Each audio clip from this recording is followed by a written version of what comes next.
ഇത്തവണത്തെ ലോക്സഭാ തെരഞ്ഞെടുപ്പിൽ ഏറ്റവും ശക്തമായ പോരാട്ടങ്ങൾ ഒന്ന് നടക്കുന്ന ഒരിടമാണ് വയനാട്.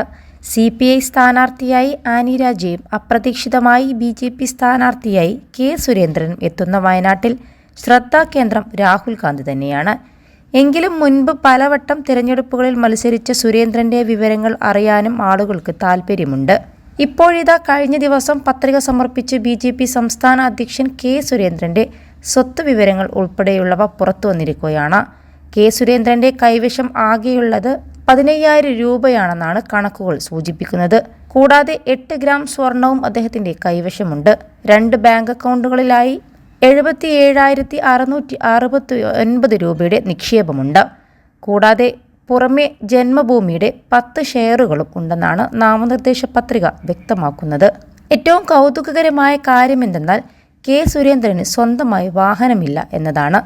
K സുരേന്ദ്രന്റെ പേരിൽ ഇതുവരെ 243 കേസുകളാണ് സംസ്ഥാനത്തൊട്ടാകെ നിലവിലുള്ളത്. അതിലൊന്ന് വയനാട്ടിൽ തന്നെയാണ് രജിസ്റ്റർ ചെയ്തത്.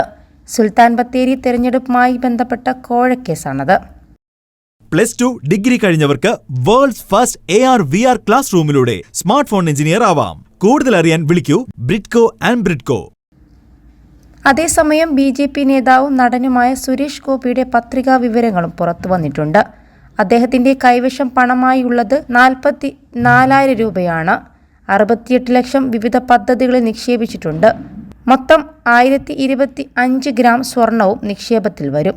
ഇതിൻ്റെയെല്ലാം മൊത്തം മൂല്യം 4.75 കോടിയോളം വരും. ആകെ 8 കോടി രൂപ മൂല്യമുള്ള സ്ഥാവര ആസ്തിയാണ് സുരേഷ് ഗോപിക്കുള്ളത്. കൂടാതെ വയനാട്ടിൽ സുരേന്ദ്രന്റെ മുഖ്യ എതിരാളികളിൽ ഒരാളായ രാഹുൽ ഗാന്ധിയുടെ പത്രികാ വിവരങ്ങളും കഴിഞ്ഞ ദിവസം പുറത്തു വന്നിരുന്നു. രാഹുൽ ഗാന്ധിക്ക് ആകെയുള്ളത് 20.4 കോടി രൂപയുടെ സ്വത്തുവകകളാണ്.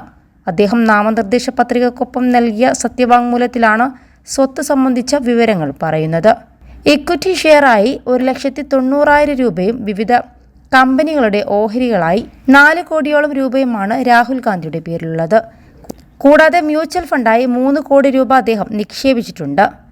21 ലക്ഷത്തോളം സന്തുഷ്ടരായ ഉപഭോക്താക്കളും 2 ലക്ഷത്തോളം തിമിര ശസ്ത്രക്രിയകളും പൂർത്തിയാക്കിയ മലബാറിലെ ഏക കണ്ണാശുപത്രി അൽ സലാമ ഹൈ ഹോസ്പിറ്റൽ റോഡ് പെരിന്തൽമണ്ണ.